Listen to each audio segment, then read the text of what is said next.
We already met a number of people involved in a project in the earlier video, Who's Who in the Zoo. We met the client, the main contractor, consultants, and the project manager. These people are all called project stakeholders, and this video is about identifying who your stakeholders are. You will learn that project stakeholders can play a very important role on your project. We will define the stakeholders and will work through the logical process of identifying all project stakeholders. Finally, we will see how to record the stakeholders on appropriate project documentation. A good example of the importance of stakeholders is given by the duplication of the Western Highway in Victoria. Here, the local Indigenous community impacted the progress of the project by protesting the removal of several trees they considered to be important to their heritage. Click on the link below for more information. According to the Project Management Institute, a stakeholder is anyone who is actively involved in the project or whose interests may be affected by the project. I usually think of a stakeholder as anyone who has an impact on or may be impacted by the project. Depending on the size and the complexity of a project, the number of stakeholders could be quite small or really big. For example, the production and delivery of a pizza doesn't involve many stakeholders, whereas a major project such as the Olympics would have thousands of stakeholders. Let's just check that the production and delivery of a pizza is a project. Is it unique? Yes, every order is likely to be different to the one before it and the one after it. Is it temporary? Yes, it finishes when the pizza is delivered. Does it make a product or service? What do you think? Pause here and take a moment to list the people who you think play a role in the production and the delivery of a pizza.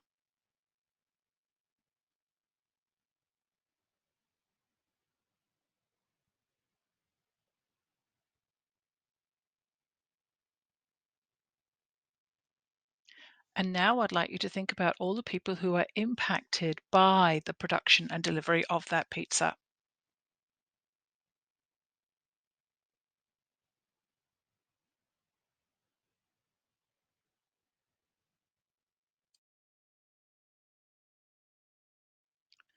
In coming up with that list of people, some of you may have thought of the logical process of production of the pizza and delivery of the pizza, and you might have quite a comprehensive list. If you didn't think about it that way, have another go and see if you can identify any more stakeholders. Not all stakeholders are the same. We often classify stakeholders as primary or secondary, or internal or external. We'll do more stakeholder analysis in future videos. For now, just be aware that they have different goals, roles, power, and interests. During the feasibility stage of a project, stakeholder identification can be assisted by answering some questions. We're particularly interested in who makes decisions about money, who has the power to make the project succeed or fail, and who can be negatively and positively impacted by the project. You also need to consider who's going to use the product that you make at the end, and where is the project taking place. Don't forget people who live, work, and pass by the project. In the 21st century, social media has given communities more influence over the success of a project than ever before. A feature of projects is that your list of stakeholders is rarely stable. It is likely to change as the project progresses from feasibility through planning and implementation because stakeholders come and go from a project. This is caused by several factors. For example, the demand for their special skill is temporary.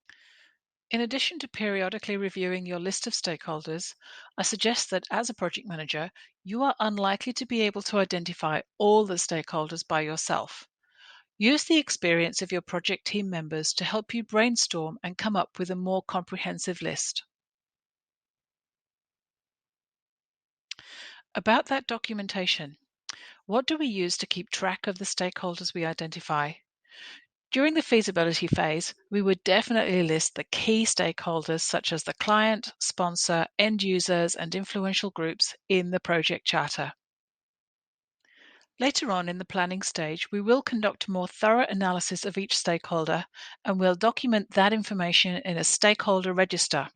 But for the moment, We'll just note them in the project charter.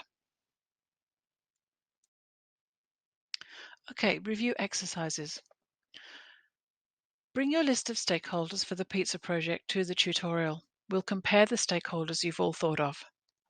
Number 2, for the case study we're using in the tutorials, think of at least 20 stakeholders from a range of organizations. So that concludes the video on stakeholder identification in the feasibility stage.